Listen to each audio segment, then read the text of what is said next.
नमस्कार, विंध्या टाइम्स में आपका स्वागत है।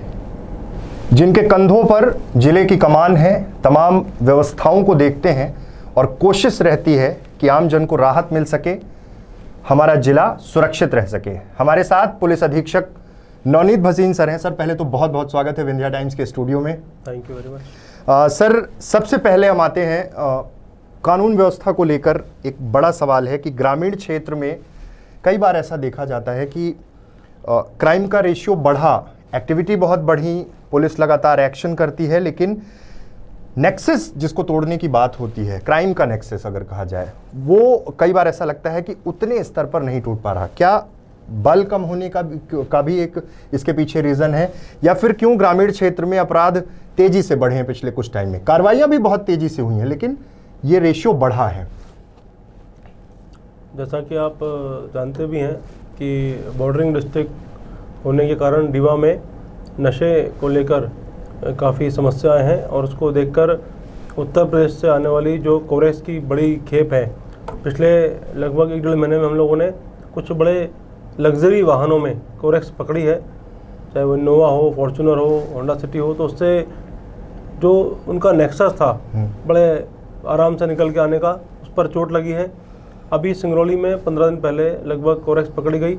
उन लोगों ने अपना स्टेटमेंट दिया, वहाँ बताया कि चूँकि हमारे वहाँ रीवा में हमको कई स्तर पर कई जगह पर पकड़ धकड़ हमारी हुई है, हमारी कई गाड़ियाँ जब्त हो गई हैं, लगभग 1 दर्जन गाड़ियों का नुकसान हो गया है, इसलिए हमें रूट चेंज किया है। और जैसा कि नया ट्रेंड अब आ गया है कि कोरेक्स के साथ साथ लोग अब टैबलेट भी यूज़ करने लग गए नशे के लिए, जो कि नींद की गोलियाँ हुई या अन्य कोई दर्द निवारक गोलियाँ हुई। तो ये चीज़ें बड़ी तेज़ी से चेंज हो रही हैं। इसको देखते हुए हम लोग भी अपनी स्ट्रेटजी चेंज कर रहे हैं और अपनी कार्रवाइयों में गति लाए हैं। और ये कहना मुझे लगता है उचित होगा कि पब्लिक अब अवेयर हो गई है, और पब्लिक से हमने हर मंच पर, हर प्लेटफॉर्म पर खुलकर चर्चा की है। हमारे जो थाने वाले हैं हर हफ्ते कम से कम एक स्कूल जाते हैं, कॉलेज जाते हैं, वहाँ बात करते हैं, स्टूडेंट से बात करते हैं, टीचर से बात करते हैं। तो एक तरह से अब धीरे धीरे मुझे लगता है जो पुलिस पब्लिक के बीच का गैप था अब काफ़ी कम हुआ है, और इन्फॉर्मेशन लेवल हमारा बढ़ा है। इससे हमको भविष्य में और बड़ी कार्रवाई करने में मदद मिलेगी।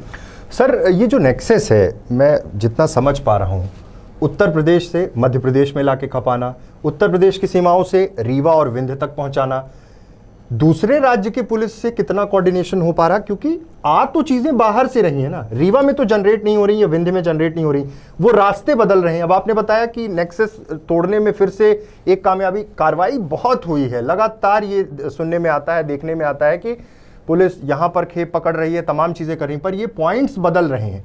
दूसरे राज्य की पुलिस से कोऑर्डिनेशन, दूसरे राज्य की पुलिस का सवाल नहीं है। एक्चुअली वहाँ पर कोरेक्स बैन नहीं है, जिस तरह से मध्य प्रदेश में बैन है। उसका एक असर ये पड़ता है कि वहाँ जनरल अवेलेबिलिटी उसकी है, परंतु हमारे यहाँ इसका दुरुपयोग नशे के रूप में हो रहा है, इसलिए हमारे यहाँ ये बैन है। हम इसको NDPS एक्ट के तहत कार्रवाई करते हैं। उत्तर प्रदेश में उतनी सख्ती और उतनी कड़ाई इस पर नहीं है, इसका खामियाजा शायद हम लोग भुगतना पड़ता है, और इसलिए हम लोग उनसे संपर्क में भी हैं, और वो लोग हर स्तर पर अपना सहयोग करने का प्रयास करते हैं, पकड़ धकड़ में भी, कभी कोई एक्यूज हो उसको पकड़वाने में भी। तो ये मुख्य अंतर है कि वहाँ पर और सख्ती अगर होगी फ्यूचर में, इसके लिए हम लोगों ने कई स्तर पर अभी प्लानिंग भी शुरू कर दी है, तो उसका भी इम्पैक्ट मुझे लगता है आगे पड़ेगा। सर, एक बहुत महत्वपूर्ण सवाल है। आपने एक टोल फ्री नंबर रिलीज़ किया था कि अगर कहीं पे भी कोई इस तरह की एक्टिविटी दिखे, अपराध रोकने के लिए और सीधे सीधे जनता को जोड़ने के लिए, कि आपकी चीज़ें पब्लिक डोमेन में नहीं आएंगी और आप सूचना दे सकते हैं। सक्सेस रेट क्या माना जाए? क्योंकि उस पर लगातार लोग, ये भी बीच में चीज़ें आई कि लोग शिकायत कर रहे थे, कई बार कार्रवाइयाँ भी हुई हैं, तो उसका सक्सेस रेट क्या मानते हैं अभी तक? उस पर जैसा मैंने आपको कहा, शुरुआत में लोगों को विभिन्न मंच से जोड़ना एक नया चुनौतीपूर्ण काम था। फिर जुड़ने के पश्चात लोगों ने इन्फॉर्मेशन दी, और अब तो मैं ये ट्रेंड देख रहा हूँ कि डायरेक्ट मेरे नंबर पर और थानों पर भी लोग बताना शुरू कर दिए हैं। और काफ़ी संख्या में जो इन्फॉर्मेशन आई है, जो आप बता रहे हैं वर्तमान में, जो पकड़ धकड़ तेज़ हुई है, और जो बड़ी मात्रा में कोरेक्स पकड़ा गया, गांजा पकड़ा गया। अभी आपने देखा 91 kg गांजा एक साथ हम लोगों ने पकड़ा। तो वो केवल एक फ़ोन कॉल का ही कमाल कह सकते हैं आप लोग, जिसने मुझे इन्फॉर्मेशन दी 3 लाइन की, और साथ साथ ये भी अवगत कराया कि सर आपको इसमें ऐसे काम करना चाहिए। तो मुझे बड़ा अच्छा लगा कि चलो, और व्यक्ति ना मेरे पास कोई इनाम लेने आए, ना उन्होंने दोबारा मुझे कभी कॉल किया। तो कहीं ना कहीं अब ये लोगों में कहना चाहिए ना, गैप कम हो रहा है, और लोग आगे आके बताने के लिए तैयार हो रहे हैं। इसका आगे जाके और अच्छा इम्पैक्ट आपको देखने को मिलेगा। हर चीज़ की जिम्मेदार पुलिस नहीं होती। कहने का मतलब ये है कि पुलिस आपको हर बार ये सचेत करती है कि आप भी अपने बच्चों की निगरानी रखें। ये सवाल इसलिए ले रहा हूं सर क्योंकि पिछले दिनों जिस तरह से कार्रवाइयाँ हुई पुलिस डिपार्टमेंट ने की, कई जगह बच्चे मारपीट करते हुए, कट्टा लहराते हुए, आर्म्स कुछ रखे हुए, इस तरह के वीडियोस वायरल हुए। पेरेंट्स का भी बहुत बड़ा रोल होता है कि बच्चों की निगरानी, क्योंकि पुलिस के पास ये वक्त नहीं है ना कि आप हर एक बच्चे को मॉनिटर कर पाएंगे। आप स्कूल में सेमिनार कर रहे हैं, सारी चीज़ें ये हैं। पेरेंट्स से इस सिलसिले में भी आप लोगों की चर्चा होती होगी, कई बार सेमिनार्स में मिलते होंगे। ये एक बहुत बड़ी चुनौती समाज के लिए बनता जा रहा है। बच्चों में जो क्राइम का एक सेगमेंट इन्वॉल्व हो रहा है कि बच्चे एक मतलब या तो कह सकते हैं कि टेलीविज़न की दुनिया में सीधे सीधे देख के इस तरह की हरकतें कर रहे हैं, इस बारे में आप क्या कहना चाहेंगे? देखिए, कहीं ना कहीं हम लोग देखते हैं कि आजकल सभी के पास मोबाइल फ़ोन है, इंटरनेट है, तो विभिन्न मूवीज़ देखना, टेलीविज़न शो देखना, वेब सीरीज़ देखना, और कहीं ना कहीं बच्चों के कोमल मन मस्तिष्क पर इसका प्रभाव पड़ता है। अब घर के संस्कार हैं अगर बच्चे में, तो वो फिल्टर कर पाता है कि मुझे क्या इसको केवल देख के ही ख़त्म कर देना है या इसको मुझे फॉलो करना है, और वहीं वो ब्रेक लगता है।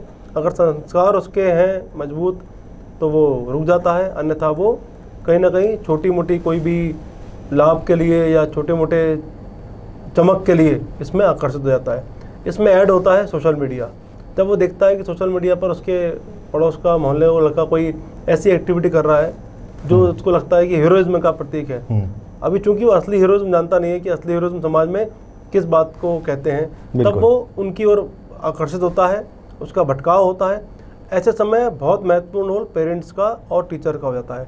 अभी पिछले दिनों जब भी हम किसी कॉलेज स्कूल में गए हैं, हमने अलग से 10 मिनट बात की है टीचर से कि आपको जब भी लगे कि कोई बच्चा अपने ग्रुप से कट रहा है, अलग हो रहा है, अलग से मोबाइल लेके देख रहा है, स्कूल में अनुपस्थित हो रहा है, तो आप उस पर विशेष फोकस करके हफ्ते में केवल 10 मिनट उसको दे दीजिए।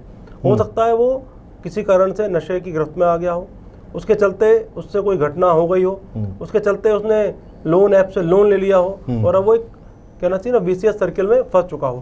तो उस दौरान उसके टीचर्स उसको आइडेंटिफाई कर सकते हैं कि ये कट ऑफ क्यों हो रहा है, आजकल डल क्यों हो रहा है। और दूसरा, पेरेंट तो खैर है ही घर पे, तो आपने बिल्कुल सही कहा कि जितना पेरेंट्स और टीचर हमारा इस बात में सहयोग कर देंगे कि बच्चे के व्यवहार में कोई डेविएशन अगर है तो किस कारण से है, वो आइडेंटिफाई करने की पहली स्टेज वही है। पुलिस चूंकि प्रत्येक व्यक्ति से, प्रत्येक बच्चे से इतनी फ्रेंडली बात करने की पोजीशन में नहीं हो सकती जितने की उसके पेरेंट्स और टीचर रहते हैं। वो केवल इतना भर हमारे लिए कर दें कि वो आइडेंटिफाई कर दें, और उसके बाद जहाँ तक मुझे लगता है उनके द्वारा आइडेंटिफिकेशन में ही एक चरण इन्वॉल्व होगा, वो होगा काउंसलिंग का और समझाइश का। मैक्सिमम तो उसका ही परिणाम अच्छा आ जाएगा, अन्यथा फिर बाद में हम लोग भी उससे चर्चा करके सॉल्यूशन पर काम कर सकते हैं। सर, एक सवाल है मेरे जहन में। पुलिस सख्त हुई तो ये हो गया कि पुलिस बहुत तेज कार्रवाई कर रही है, बेफिजूल में परेशान कर रही है। पुलिस विनम्र हुई तो अपराधों की संख्या बढ़ने लगती है। कई बार ये देखा गया कि पॉजिटिव पुलिसिंग के चक्कर में शायद अपराधियों को ये लगता है, या आदतन अपराधी जो होते हैं उनको ये लगता है कि पुलिस विनम्र हो गई। क्या सब नहीं है, पुलिस को विनम्र होना है, आम जन से होना है। समाज के जो लोग सज्जन लोग हैं, पुलिस का सहयोग करते हैं, व्यापारी बंधु हैं, टीचर्स हैं, अन्य जो भी वर्ग हैं, सभी से बहुत विनम्रता से व्यवहार करना है। और जहाँ अपराधियों की बात आती है उस दौरान किसी प्रकार की कोई छूट उनको नहीं देनी है। किसी भी केस में उनको अवसर मिलता है तो तत्काल FIR करके उनको अरेस्ट करना है, और अपनी विवेचना इतनी मजबूत करनी है कि उनको सजा हो जाए। तो पुलिस का रोल ये है। और बाकी पुलिस को तो अपना व्यवहार और अधिक इसलिए अच्छा रखना चाहिए कि पुलिस सोसाइटी के बिना काम नहीं कर सकती। समाज का प्रत्येक व्यक्ति अगर हमारी आंख और कान बन के हमको केवल एक बार महीने में ही सूचना दे दे तो हमारा सूचनाओं का भंडार कितना बड़ा होगा, ये आप सोच सकते हैं। तो हमारा तो पुलिस पब्लिक रिलेशंस बहुत अधिक फ्रेंडली होना चाहिए। अपराधियों के लिए हमारा रूप अलग होना चाहिए, और है भी। सर, जब आपने रीवा ज्वाइन किया था तो मैंने देखा कि आपका बहुत ज़्यादा फोकस इस पे था कि साइबर को उतना स्ट्रॉन्ग किया जाए, और स्टार्टिंग फेज़ में और बाद में भी ये देखा गया कि उसके माध्यम से तमाम जगह अपराधियों को भी पकड़ा गया। बहुत सारे जो लोग गुम हुए थे या फिर किडनैपिंग जैसे केसेस हुए थे उसमें भी बहुत सारे इम्प्रूवमेंट्स हुए। नेक्स्ट प्लान क्या होगा, क्योंकि साइबर को जितना डे बाय डे इम्प्रूव करेंगे उतना क्राइम पे कंट्रोल होगा, लोगों को सहूलियत होगी, तो नेक्स्ट स्टेप उसमें क्या करने वाले हैं? देखिए, एक तो साइबर का अपना रोल हो गया, प्लस साइबर फ्रॉड भी अपने आप में एक चिंता का विषय होते जा रहे हैं। उसको देखते हुए हम लोगों ने 2 पार्ट कर रखे हैं। एक तो अपनी टीम मजबूती से काम करे, जैसा कि आपने देखा, हम लोग जामतारा से भी हमारे यहाँ जो घटना हुई थी, पूरा कैश लेके और 3 आरोपियों को लेके आए थे। इसके साथ ही हम लोग ने विभिन्न केसेस भी ट्रेस किए हैं। प्लस हम जो देख रहे हैं कि आजकल online fraud, ATM fraud, cyber fraud, ये सब बहुत ज़्यादा बढ़ गए हैं। तो इनको देखते हुए जागरूकता अभियान हम लोगों ने विभिन्न स्कूल कॉलेज में चला रखा है। बच्चों को सोशल मीडिया कैसे ऑपरेट करना चाहिए, कहाँ सुरक्षित रहेंगे वो लोग, इसको लेके हम लोगों ने काफ़ी स्तर पर प्रयास किए हैं, जिससे कि ऐसी घटनाओं में तेज़ी से कमी आना शुरू हो जाए। और मुझे लगता है इसका एकमात्र उपाय अवेयरनेस ही है, जिससे कि हर घर में प्रत्येक व्यक्ति को पता रहे कि मुझे OTP नहीं बताना, मुझे ये वाली लिंक क्लिक नहीं करनी, मुझे ये ध्यान रखना है कोई भी सोशल मीडिया साइट यूज़ करते हुए। तब मुझे लगता है इसमें और अधिक अंतर आएगा। बाकी अपराध होने पर हमारी टीम तो सक्रियता से काम कर ही रही है। पॉजिटिव पुलिसिंग, लेकिन उसके साथ में एक बहुत बड़ा दबाव रहता है सर पुलिस स्टाफ को। जब भी हम लोग देखते हैं, आप लोग कोई भी फेस्टिवल आया, पुलिस वहाँ मौजूद, कुछ भी हुआ मौजूद। कुछ नवाचार आपने शुरू किए थे, बीच में हेल्थ कैंप लगाया ताकि पुलिस वालों के परिवार, पुलिस वालों को वहाँ पे हेल्थ चेकअप हो सके, तमाम चीज़ें की। अभी कल परसों में एक बड़ा इनिशिएटिव हुआ कि पुलिस कॉलोनीज़ में जो एक प्रोग्राम रखा गया, कहीं ना कहीं एक बहुत बड़ा स्ट्रेस रहता है, वर्क का लोड तो बहुत रहता है, उसके बाद रिलीफ देने के लिए जो प्रयास चल रहे हैं, उनमें क्या क्या चीज़ें हो रही हैं? आई होप कि लास्ट क्वेश्चन होगा तो मैं और अच्छे से भी जवाब दे पाऊंगा। जैसा कि आपने कहा कि एक्चुअली हमारे पास जो फोर्स है उसके पास काम के घंटे तय नहीं है, उनके पास भोजन का समय निश्चित नहीं है, उनके पास स्वयं की फिटनेस के लिए अपनी हेल्थ पे ध्यान देने का टाइम नहीं है, फैमिली को ध्यान देने का टाइम नहीं है। इन सबको देखते हुए हमारी ड्यूटी बन जाती है कि हम इनसे इतनी अधिक मात्रा में अगर काम ले रहे हैं तो हमें इनकी वेलफेयर की भी चिंता करनी है, इनकी फैमिली की भी चिंता करनी है। उसे देखते हुए जब हमको एहसास हुआ कि अभी गरबा डांडिया फेस्टिवल चल रहा है नवरात्रि के दौरान, तो क्यों ना हम इनकी फैमिली के लिए कुछ सोचें। और हमने पुलिस परिवार के लिए वहाँ पर पुलिस लाइन में गरबा का ऑर्गेनाइजेशन किया, और इसमें मात्र 2 दिन की रिहर्सल पुलिस की फैमिली में जो भी उनकी वाइफ थी, माताएं थी, बेटियां थी, उन्होंने की। और 2 दिन की रिहर्सल में परसों उन्होंने कितना बढ़िया परफॉर्मेंस दिया, और एक काफ़ी शाम को अच्छा वातावरण निर्मित हुआ। माता की झांकी भी लगाई गई थी, और साथ ही साथ भजन संध्या भी थी, और गरबा डांडिया के द्वारा लोगों ने एक नई स्फूर्ति, नई ऊर्जा का अनुभव किया। तो जो लोग ड्यूटी करके रात को 12 बजे लौटे, तो उनके परिवार से उनकी चर्चा हुई होगी, तो निश्चित रूप से उनको काफ़ी अच्छा सुकून लगा होगा कि हम लोग चूँकि बाहर थे, इनको लेके नहीं जा पाए कार्यक्रम में, तो घर पे ही इन लोगों ने अपना एंजॉय किया और एक टीम का बहुत अच्छा प्रदर्शन किया। तो ये हमारा पर्पस था कि वो जिनको समय वो नहीं दे पा रहे, उनको समय आपस में मिलके शेयर किया जाए और एक नई ऊर्जा, नई स्फूर्ति का संचार किया जाए। ठीक है सर, एक बिल्कुल आखिरी सवाल पे हूँ कि किसी भी अपराध और बड़ा तब हो जाता है जब अपराध को छुपाना शुरू कर दें। महिला सुरक्षा और बच्चों की सुरक्षा समाज के लिए एक बहुत बड़ी चुनौती है। पेरेंट्स को क्या मैसेज देना चाहेंगे कि अगर कोई भी घटनाक्रम होता है तो आप डरे नहीं, छुपाएं नहीं चीज़ों को, पुलिस के पास जाएं, पुलिस को मित्र समझें? बिल्कुल, आपने खुद अपनी बात कह दी है। जो भी बच्चों के साथ में अपराध होता है, पहली बात तो हमारे स्कूल कॉलेज में लगातार हमारा अभियान चल रहा है गुड टच और बैड टच का। हमारे लेडी ऑफिसर्स लगातार जा रही हैं, बच्चों से बात कर रही हैं, टीचर्स को भी सेंसिटाइज कर रही हैं। फिर भी मैं ये कहना चाहूँगा, किसी कारण से कहीं कोई ड्राइवर, कोई क्लीनर, कोई घर का कर्मचारी या अन्य कोई व्यक्ति के द्वारा भी कोई ऐसी घटना की जाती है, पेरेंट्स का फ़र्ज़ है कि तत्काल आगे आएँ और FIR पंजीबद्ध कराएँ। हमारी टीम सक्रियता से प्रत्येक महिला अपराध में पूरी संवेदनशीलता से पूरे टीम वर्क के साथ काम कर रही है। तत्परता से हम आरोपी को पकड़ रहे हैं। उसकी विवेचना के लिए हम लोग अलग से टीम गठित करते हैं, जिससे कि हम उसको सजा दिला के एक मैसेज सोसाइटी में दे पाएँ। बस मैं इतना कहना चाहूँगा कि पेरेंट्स को भी ध्यान रखना है कि बच्चों को गुड टच बैड टच बताएं, और हमारी टीमें भी प्रयास कर रही हैं। फिर भी कुछ होता है तो हम लोग बिल्कुल महिला सुरक्षा के लिए तत्पर हैं, तैयार हैं। तो ये हमारे साथ थे पुलिस अधीक्षक नवनीत भसीन सर, जिन्होंने तमाम मुद्दों पर बात रखी। नेक्सस तोड़ना है, और सबसे बड़ी बात जनता से सीधा संवाद करके उनकी जो समस्याएं हैं उनको दूर करने के लिए पुलिस लगातार प्रयास कर रही। साथ ही साथ पुलिस कर्मियों के लिए तमाम नवाचार किए जा रहे हैं ताकि वो स्ट्रेस से फ्री हो सकें, उनको परिवार के साथ कुछ वक्त मिल सके, क्योंकि आपको भी पता है कि कितनी व्यस्तताएं होती हैं। सर बहुत बहुत धन्यवाद, आपने विभिन्न मुद्दों पर बात रखी।